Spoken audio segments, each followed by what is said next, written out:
예수 믿고 행복해진 사람들의 놀라운 이야기 한번 들어보세요. 심은 대로 거두는 것은 하나님이 정하신 진리의 법칙 중 하나다. 한 번은 대전에서 부흥회를 인도하고 돌아오는 길에 천안에 사시는 어떤 목사님이 안수 기도를 해달라고 하셨다. 고속도로 휴게소에서 기도해 드리는데 성령님께서 내 마음에 감동을 주셨다. 좀 전에 사례비로 받았던 돈을 그에게 심어라. 나는 양복 주머니에서 봉투를 꺼내 목사님에게 드렸다. 목사님, 이것을 주님이 목사님께 심으라고 하십니다. 목사님은 눈물을 글썽이며 이렇게 말했다. 목사님, 저는 그동안 심은 것이 없어서 늘 이렇게 어려운가 봅니다. 목사님이 집회에 참석하려고 보니 자동차에 기름이 없더란다. 아내가 전부 탈탈 털어준 것이 3,000원이라 겨우 왔는데 하나님께서 이렇게 내 형편과 처지를 아셨다며 울었다. 어느 한 해 결산을 해보니 교회 재정이 530만원 남았다. 500만원이면 1년치 임대료다. 이 돈을 어떻게 할까요? 하나님께 물었더니 언젠가 한 번 만난 적이 있는 목사님을 생각나게 하셨다. 그 교회에 갔다 심으라. 다음 날 그 교회를 찾아가 정말 하나님의 음성인지 확인하고 싶었다. 목사님은 몸이 아파 자리에 누워 있었고 사모님이 나를 보더니 깜짝 반기시며 말했다. 어머나 목사님, 어젯밤 꿈에 목사님이 오셨는데 오늘 진짜 오셨네요. 나는 깜짝 놀랐다. 목사님에게 500만원을 드리며 기도 제목을 물었다. 제가 개척한 지 17년째 지하 20평 예배당 안에 방 한 칸을 막아 아이들과 함께 살았습니다. 그런데 아이들이 자라다 보니 500만원을 빌려서 지상에 방 한 칸을 얻었지요. 채권자가 돈을 달라고 독촉하는데 갚을 길이 없어 기도만 했습니다. 그런데 오늘 이렇게 목사님이 오셔서 기도에 응답이 되었네요. 그날 밤 목사님은 감격하여 온 가족이 모여 눈물로 가정예배를 드렸다고 한다. 얼마 뒤 우리 교회 어떤 집사님이 5천만원을 헌금했다. 나는 생각지 못한 돈이라 하나님께 물어보았다. 주님, 이게 웬 돈입니까? 내가 너의 순종을 보았노라. 나도 비슷한 은혜를 체험한 적이 있다. 교회를 개척하고 오랜 세월 지하방에서 살다가 어느 날 기도했다. 하나님, 이제 지상에 방 한 칸만 주세요. 내년 6월까지 방 한 칸만 주세요. 아셨지요? 7월부터 여름 장마가 시작되면 지하실은 습기와 냄새가 피어오른다. 어느덧 해가 바뀌어 6월 둘째 주일날이 되었다. 신갈에 사는 친구가 찾아왔다. 그는 수원에 있는 합동신학원에 입학했다. 신학교 4학년 졸업반이 되자 서울 모 교회에서 전임 전도사로 청빙했고 사택을 마련해 주었다. 그래서 그동안 살던 전셋집에 700만원 전세금을 찾아 통장에 넣으려고 하는데 자꾸만 우리 부부가 생각나더란다. 그들은 성령님께서 감동 주시는 대로 700만원을 선뜻 내놓았다. 주님이 자꾸만 갖다 주라고 들들 볶으셔서 왔네. 부담 갖지 말고 받게. 하나님께서 6월이 가기 전에 내 기도를 정확히 응답해 주셨구나. 나는 친구가 전해준 700만원으로 지상에 방 한 칸을 얻었다. 하나님 아버지 고맙습니다. 제가 더 열심히 사명을 감당할게요. 1992년 수원 온누리교회를 개척하고 한창 어려울 때 아내가 아이를 낳았다. 돈이 없어 제대로 먹지도 못하고 힘없이 누워있는 아내를 두고 강남에 있는 어느 목사님에게 볼 일이 있어 서울로 올라왔다. 사무실에 들어가니 어느 여전도사님이 안내를 해주었다. 1층 국밥집으로 데려가 따뜻한 국밥 한 그릇을 사주었다. 어떻게 알았을까? 내가 아침도 굶고 왔는데. 국밥을 먹자니 힘없이 굶고 누워있는 아내가 생각나 목이 메었다. 눈물을 훔치며 밥을 먹고 나자 전도사님이 내 손에 10만원을 쥐어주었다. 그 돈으로 나는 쌀을 사고 아이 분유를 샀다. 나를 도와준 전도사님은 그 후 이집트 선교사로 나갔다. 몇 년 후 어떤 교인이 우리 교회에 1,000만원을 선교 헌금을 했다. 선교사님들 이름을 하나하나 불러가며 기도하는데 성령님께서 몇 년 전 자신에게도 큰 돈이었을 10만원을 춥고 배고픈 나에게 사랑으로 심었던 전도사님 생각이 나게 했다. 이집트 선교사로 나가 있는 그에게 12월 30일 날 1,000만원을 송금했다. 나중에 선교사님은 이런 간증을 해왔다. 이집트의 뜨거운 모래바람을 맞으며 전도하러 걸어다니다가 지쳐버려서 어린 자녀들과 함께 차를 한 대 달라고 매일 기도하기 시작했단다. 그러던 어느 날 아들이 물었다. 엄마, 하나님은 왜 우리 기도를 안 들어주시는 거야? 아니야, 하나님은 우리 기도를 들어주시는 분이지. 그런데 왜 아직 우리에게 자동차를 안 주셔? 하나님은 올해 안에 우리에게 자동차를 꼭 주신다고 했어. 정말? 그래, 12월까지는 응답해 주실 거야. 날마다 가정예배를 드리며 아이들은 날짜를 헤아리면서 기다리는데 어느덧 연말이 다가오자 사모님은 걱정이 되었다. 12월 30일이 되어도 아무 일이 없었다. 사모님은 기대 없이 12월 31일 통장을 찍어보았다. 그런데 1,000만 원이 입금되어 있는 게 아닌가. 어떤 상황에서도 하나님이 우리의 공급자시다.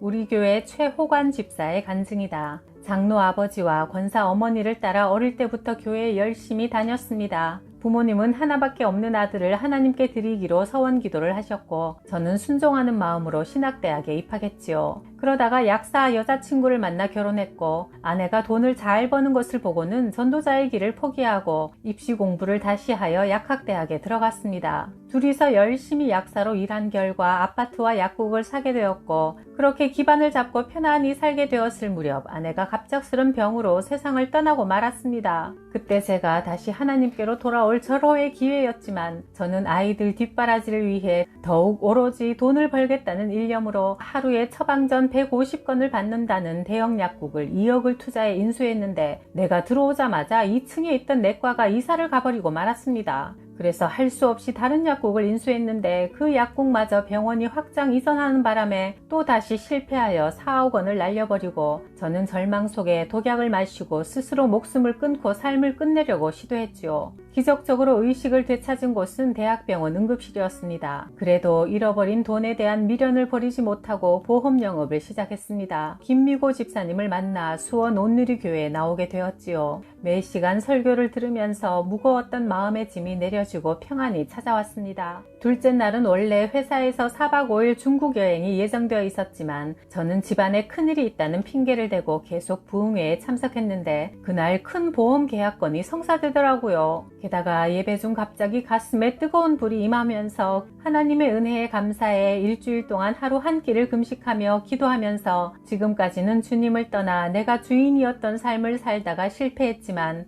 이제는 나를 다시 살리신 하나님께 복종하며 하나님의 영광을 위해 살겠노라 다짐했답니다. 우리 교회 또 다른 약사 집사님의 간증이다. 의학 분업 때 약국에 위기가 닥쳤습니다. 많은 동네 약국들이 병원 옆으로 이전하거나 통폐합되었고 제가 운영하던 약국도 큰 타격을 입을 수밖에 없었습니다. 나는 퇴근 후 밤늦은 시간에도 교회에 나와서 기도했고 어려울수록 교회 일에 기꺼이 헌금하며 동참했습니다. 그러던 어느 날 제 약국 2층에 병원이 들어왔어요. 사실 그곳은 병원이 들어올 좋은 입지 조건이 아니었습니다. 대로변도 아닌데 하나님께서 내과 병원을 끌어들이셨어요. 약국은 이전보다 더 잘 되었습니다.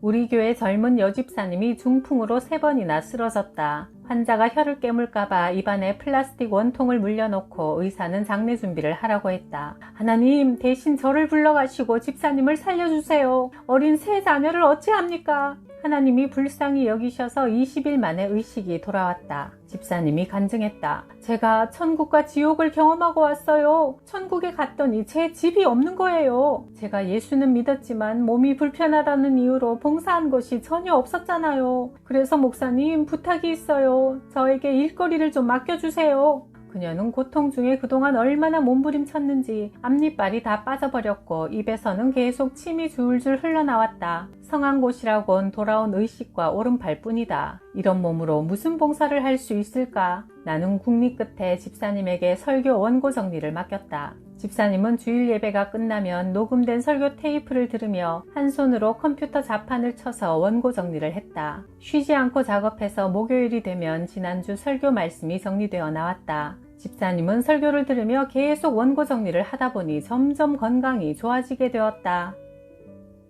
동네 내과병원 의사를 전도하기로 작정하고 환자로 가장하고 병원을 찾아갔다. 배가 아파서요. 음식을 먹으면 소화가 잘 안 되네요. 난생 처음 위내시경 검사를 받았다. 힘든 검사를 마치고 난 후 나는 의사의 손을 잡고 복음을 전했다. 의사는 얼떨결에 다 들어주었지만 내가 전도하러 또 병원에 찾아가면 진료실에 있다가 밖으로 도망갔다. 그러던 어느 날 나는 집으로 찾아갔다. 대문 앞에서 기다리니 그날따라 의사는 친구들과 술을 마시고 밤 11시쯤 취해서 돌아오다가 내가 대문 앞에 서 있는 걸 보고는 화들짝 놀라 술이 확 깨버렸다고 한다. 결국 그는 두 손 들고 교회에 나오게 되었다. 그는 처음 교회에 나오자마자 첫 감사 헌금을 드렸다. 봉투에는 100만 원이나 들어있었다. 목사님, 사실 제 아버지가 장로님이었어요. 아버지에게 믿음 좋은 의사 친구가 있었는데 그분은 꼭 수술 전에 환자에게 복음을 전하고 예수를 영접시켰습니다. 그리고 환자에게 이렇게 말했지요. 치료는 근본적으로 하나님이 하십니다. 나는 당신을 단지 돌볼 뿐입니다. 내가 최선을 다해 수술할 테니 잘 회복되면 예수님 믿읍시다. 아버지는 친구의 그런 모습이 너무 좋아 저도 그런 의사가 되라고 의대에 보내셨지요. 그런데 저는 군의관으로 군대를 다녀온 후 그만 주님을 떠나버렸습니다. 이제 저는 다시 하나님께 돌아온 탕자입니다.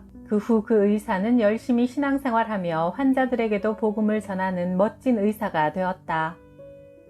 불가마처럼 뜨거운 여름날 전도하러 나가서 빌라 한 동을 다 다녔지만 아무도 못 만났다. 그래서 옥상까지 올라가 보니 마침 옥탑 그늘 밑에 한 할머니가 손자를 보고 있었다. 할머니, 예수님 믿으시라고 왔어요. 아휴, 내일 모레가 7월 7석이라 절에 가려고 5,000원을 준비해 놓았다오. 할머니, 그 돈으로 손자 과자 사주시고요. 교회 한번 나와보세요. 부처님은 죽은 사람이라 아무것도 해줄 수 없지만 하나님은 살아계신 신이라 인생 문제를 해결해 주십니다.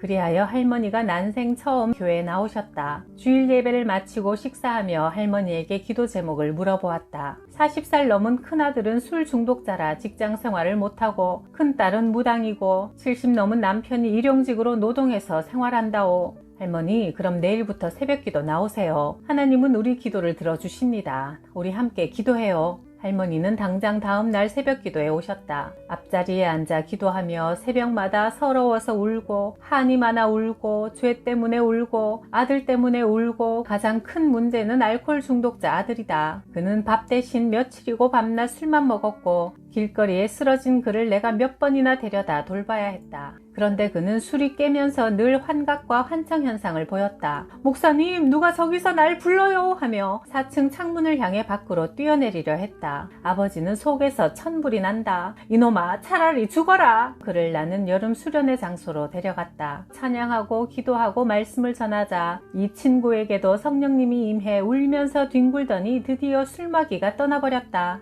목사님, 저 기도하다가 이상한 장면을 봤어요. 제가요, 동남아시아 지역에 가서 사람들에게 예수님 믿으라고 전도를 하더라고요. 나는 그가 매번 술이 깰 때마다 헛것을 보고 헛소리를 많이 했기 때문에 그 말을 웃으며 듣고 흘려버렸다. 그런데 그날 이후 이 형제가 은혜를 받고 변화되자 새벽마다 2시간씩 기도를 계속했다. 당시 우리 교회에 여전도사님이 한 분 계셨는데 남편 없이 2 아들과 함께 사는 분이었다. 형제가 성령 충만함을 받고 변화되자 주님이 말씀하셨다. 아들아, 저 전도사님이 네 아내가 될 사람이다. 하나님의 음성을 듣고도 그는 믿기지가 않았다. 선뜻 고백을 못하고 기도만 하고 있었는데 여전도사님이 먼저 그에게 프로포즈를 했다. 이렇게 하나님의 은혜로 2 사람의 결혼이 발표되자 복음이 사람을 이토록 변화시킬 줄 몰랐다며 어떤 사람은 멘붕이 왔다고 했다. 그렇게 2 사람은 결혼해서 지금은 태국에 선교사로 나가 있다. 하나님은 정말 멋진 분이시다. 복음은 참으로 우리 인생을 영화롭게 한다.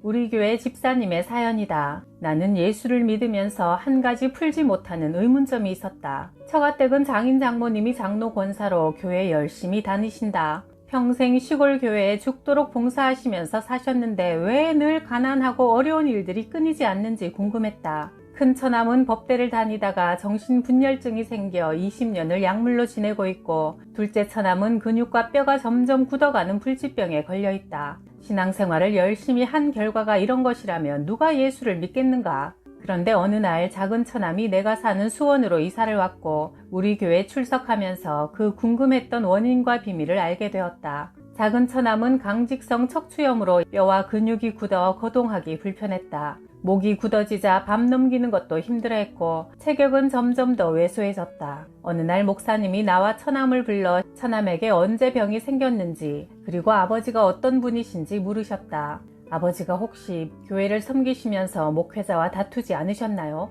처남은 그동안 본대로 아는 대로 이야기했고 장인은 주유소 사업을 하셨는데 사업도 잘 되고 돈이 생기다 보니 마음이 높아졌다. 교회에서도 은근히 사람들을 무시하면서 모든 일을 좌지우지했다. 목사님 설교가 마음에 안 들면 사임시켰고 자기 감정에 거슬리면 꼬투리를 잡아 목사를 해임시켰다. 예배 시간에도 목사님이 미리 의논하지 않은 사항을 광고하면 장로님은 자기 허락 없이 광고했다고 성도들 앞에 나가 광고를 취소했다.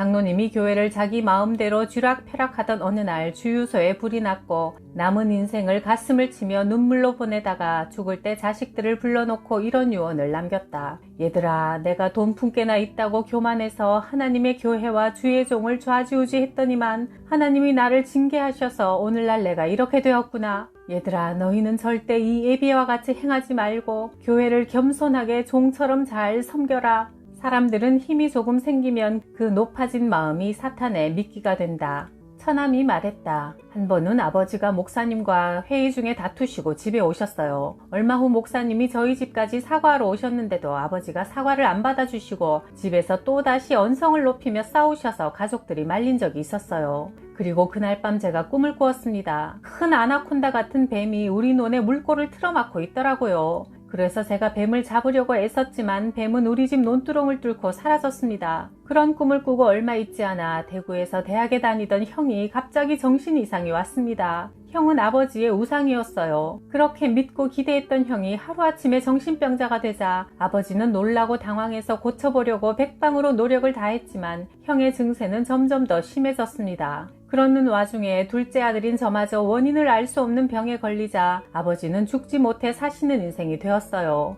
거기다 설상가상으로 재산이 하루아침에 날아가 버렸습니다. 사실 형과 나는 우리에게 왜 이런 불행이 주어졌는지 이유도 원인도 알 수 없어 답답했습니다.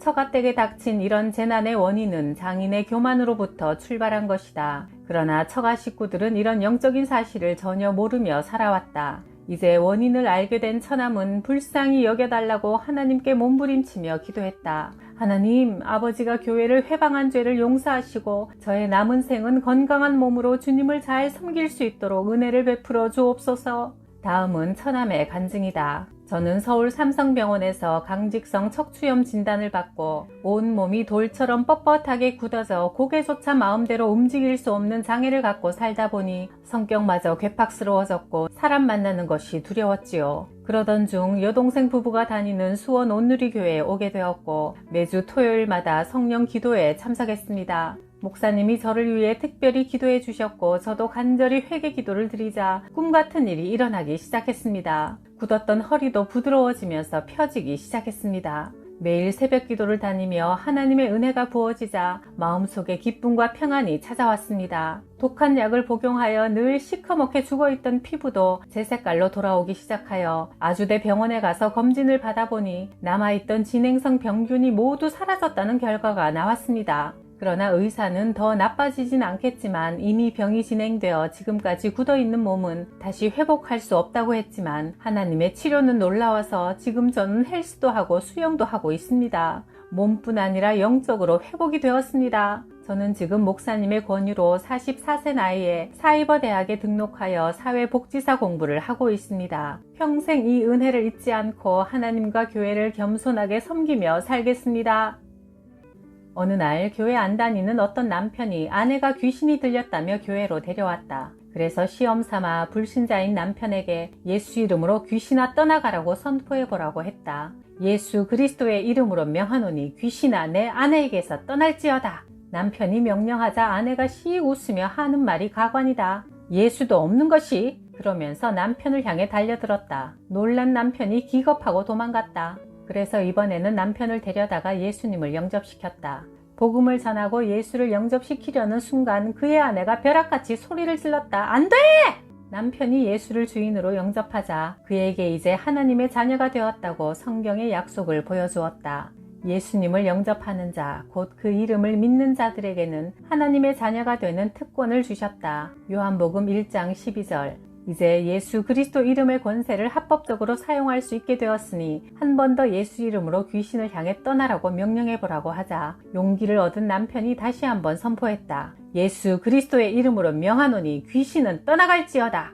예수를 영접한 남편 입에서 예수님의 이름이 선포되자 그의 아내는 벌벌 떨었다. 이처럼 주는 그리스도시며 살아계신 하나님의 아들이시다. 마태복음 16장 16절. 점쟁이를 전도하려고 찾아갔다. 점괘가 안 나옵니다. 무슨 일로 오셨지요? 그래요? 점괘가 안 나와요? 다시 한번 해보시지요. 점쟁이는 처음과 똑같이 시도하다가 갑자기 내 안에 있는 성령님의 강한 임재를 느꼈는지 얼굴이 하얗게 질리더니 달달달 떨면서 자신의 과거를 고백하기 시작했다. 제가 7살 때 부모를 잃고 점쟁이 집에 들어가 일을 배워 지금까지 이 일을 해온 겁니다. 그래서 그동안 얼마나 많은 사람들을 속였습니까? 예, 농장 하나 사고 집 2채 장만했습니다. 오늘 하나님께서 당신을 구원하시려고 나를 보내셨소. 이제 이런 일 집어치우고 예수님 믿읍시다. 점쟁이가 기겁을 하며 황급히 다른 방으로 도망쳤다. 한 번은 길거리에서 전도하다가 경기도 도지사를 만났다. 수행원들이 함께 오는데 나는 주저없이 그의 손을 잡았다. 도지사님, 예수님 믿으십니까? 안 믿는데요. 그렇다면 도지사님은 죄 지은 것 있으십니까? 없습니까? 죄 많이 지었지요. 그럼 그 죄 가지고 죽으면 어디 가지요? 글쎄요. 도지사님이 아무리 이 땅에서 지위가 높고 권력이 있어도 하나님 앞에서는 바로 심판받고 지옥에 갑니다. 하나님께서 저와 도지사님을 사랑하셔서 그 아들 예수님을 보내주셨습니다. 하나님은 예수에게 도지사님의 모든 죄를 담당시키고 십자가에서 죽게 하셨습니다. 예수님은 십자가에서 내가 다 이루었다 말씀하셨습니다. 예수님이 죄 문제를 해결하고 천국 가는 길을 열어놓으셨다는 말입니다. 도지사님, 이 예수님을 구원자로 믿으면 오늘 밤 죽어도 천국 갈 수 있습니다. 예수 믿고 천국 가시겠습니까? 아니면 그동안 남모르게 지은 죄 때문에 심판받고 지옥에 가시겠습니까? 예수 믿고 천국 가고 싶습니다. 그러면 저를 따라서 진심으로 기도해 주시기 바랍니다. 나는 도지사의 손을 잡고 간절히 기도했다. 하나님, 저는 죄인입니다. 오랜 세월 하나님을 떠나 방황하다가 이제 아버지 품에 돌아옵니다. 이제 내 마음 문을 열고 예수님을 나의 구주로 영접하오니 내 안에 들어와 내 인생의 주인이 되어 주옵소서. 지금부터 영원토록 천국까지 나를 인도하옵소서. 그는 기도를 또박또박 따라했다. 교회 차를 한 형제가 내 동의도 없이 개인적인 용무로 운전하다가 횡단보도에서 초등학생을 치었다. 학생은 다리를 다쳐 깁스를 했다. 교회 차는 종합보험을 가입하지 않은 상태였고 피해자 측은 합의금으로 1,000만 원을 요구했다. 형제의 어머니는 시골에서 좌판 장사를 하며 사는 처지라 도와줄 형편이 안 되었고 내가 개인적으로 이 일을 해결하기로 하고 백방으로 다니며 돈을 구해 합의금 1,000만 원을 주었다. 그런 일이 있고 얼마 후 우리 딸이 방과 후 횡단보도를 건너다가 차에 치였다. 과속으로 달려오던 운전자가 신호를 위반한 것이다. 병원에 도착해보니 아이는 팔이 부러져 있었다. 사고 차량을 조회해보니 무보험이었다. 횡단보도에서 일어난 사고이기 때문에 내가 합의를 해주지 않으면 운전자는 형사처벌을 받게 되었다. 나도 합의금으로 1,000만 원을 생각하며 기도했다. 하나님, 저는 1,000만 원 정도 받아야 할 것 같은데 하나님은 어떠세요? 그냥 해주어라. 네? 그냥요? 주님께 물어본 것을 후회했다. 합의를 보려고 운전자가 왔다. 나는 솔직히 합의금으로 1,000만 원을 받고 싶었습니다. 그런데 하나님께서 당신을 얼마나 사랑하시는지 합의금을 받지 말고 그냥 용서해 주라고 하십니다. 아이고 목사님 감사합니다. 제가 예수님을 믿겠습니다. 나는 그에게 복음을 전하고 예수님을 영접시켰다. 천하보다 귀한 한 영혼을 1,000만 원이라는 헐값을 주고 샀으니 남는 장사가 분명하다.